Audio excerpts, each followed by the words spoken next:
So I'm going to share a hunt with you that my good friend Steve Shields and I had on my property. This hunt took place about 12 days after I'd shot Mel. It actually happened from the very same stand where I shot Mel. That's where I filmed. Steve was in the cameraman tree, but he was actually doing the shooting. And this buck is one that had been on my farm for a few years. I believe he was 5.5 years old, just based on past history. He's one I wanted to really get out of the herd, and it just so happened that it all played out perfect that morning. Watch what happens. As hunters, we go through a lot of stages when we mature. And I'm currently at a stage that I didn't realize existed until just a few years ago. Once I kill my target buck, it's very bittersweet. So I was trying to figure out how long I've known Don Higgins, and I don't know the exact number, but I've been fortunate enough to be a part of Don's life for several years now, and the thing that never ceases to amaze me is that his dedication and his level of commitment to deer hunting is unlike anything else I've ever seen. I always felt like if I could hang out with Don for just a little bit of time, maybe I could absorb some of that knowledge that he has. Never in a million years did I ever think I would be fortunate enough to be sitting on that property that he's invested a lot of his life to get to where it is, to have the opportunity to shoot a buck. So this hunt is special, not just because I get to hunt on Don Higgins' farm, but it's special because I had Don Higgins 20 yards away from me in the same stand that Mel was killed out of.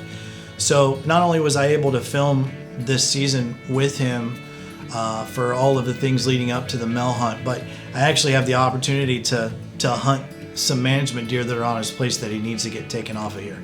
And I want to emphasize one thing that makes this hunt more special than any other hunt that I've been on or that I've been fortunate enough to do.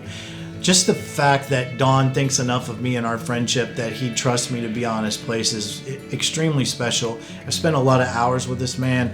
We've filmed together. I've had, a lot of, interesting contact with him over the years, trying to get a camera in just the right spot. In this situation, I was actually fortunate enough to be behind the bow. Now, I was filming as well, but Don was also filming. The way this worked out is pretty incredible. So I'm in this big, huge pine tree, and he's actually in the ladder stand that he shot Mel out of, which is about 20 yards away from where I was sitting. And this morning, we saw lots of deer activity.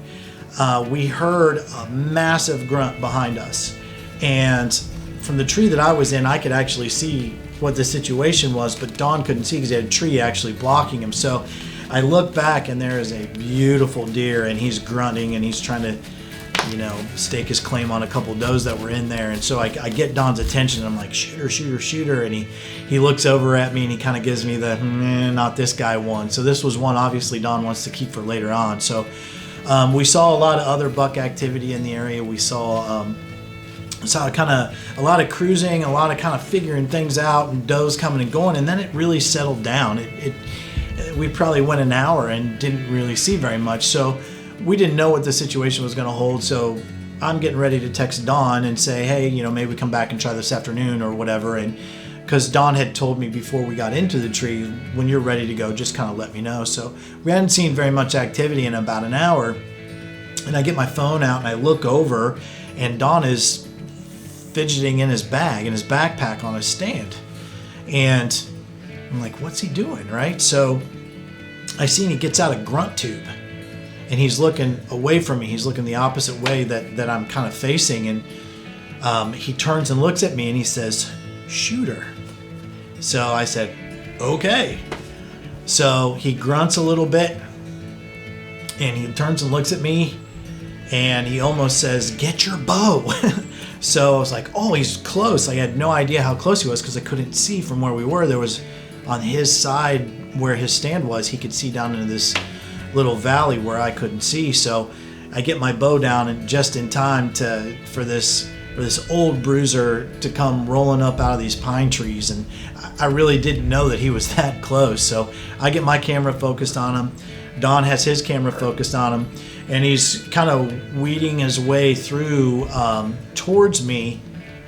And Don gives her the old grunt, brup, brup, brup, and he's kind of quartering to me just a little bit. It wasn't the best shot angle, but I knew it was one that I could make. So drew back and took the shot.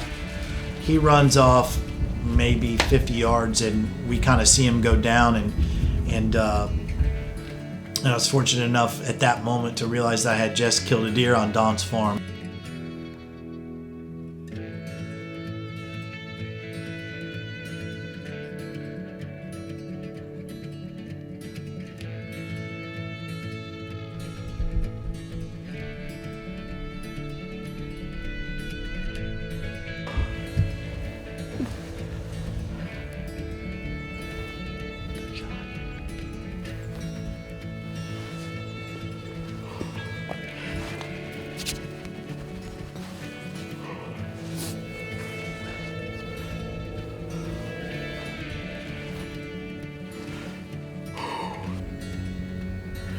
Hopefully Don got it on camera.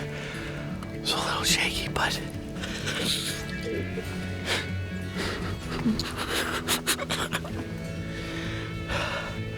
I don't know what's better.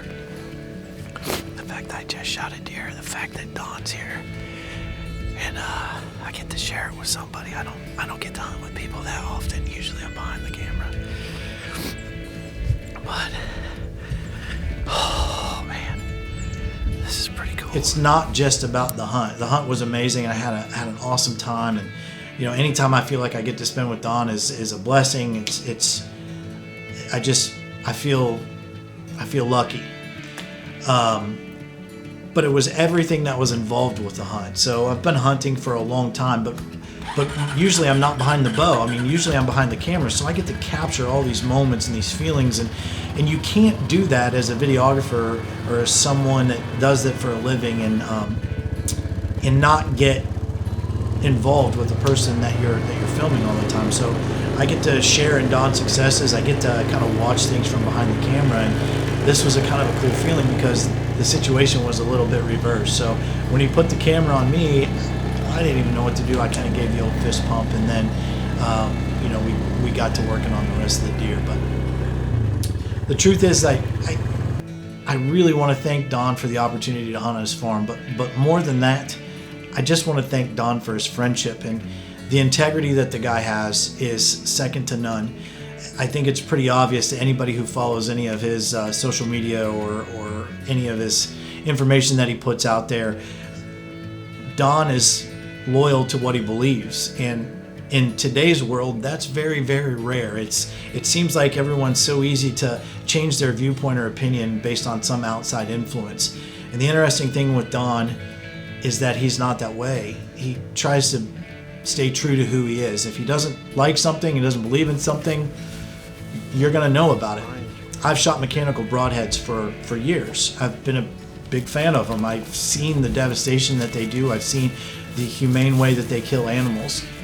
So I choose to shoot a mechanical broadhead. We differ in that opinion. I truly believe that it is another factor, that there is something that could go wrong while you're hunting. But I've used these mechanical broadheads enough that I know with the proper shot placement and with the proper bow tune and with honestly with the right preparation from my end, that they can be absolutely devastating. Now, if Don had said, "Hey, I don't want you using this mechanical broadhead on my property," I would absolutely, respect that decision of his and try to figure another alternative out. To me, it's a choice. It's just a choice you make. It doesn't change who you are. It doesn't change your core of your values. It's just a choice that you choose not to do. So Don kind of said, "I don't care about you using mechanical broadheads." This was after the fact. "I don't care about what broadhead you use because our friendship is more important than our differing opinions." So again, I want to thank Don Higgins from the bottom of my heart, not only for allowing me to hunt on his property, but also for the friendship that we've had over the years. And I truly hope it continues beyond where we are. I feel like there's some really big things in the works. We've got some great plans. 2021 is going to be an interesting year for us with everything that we've got planned and everything we've got going on. So I hope you enjoyed this hunt. And again, if you're not following Don Higgins on social media and of any kind, make sure you check him out: Facebook, Instagram, YouTube.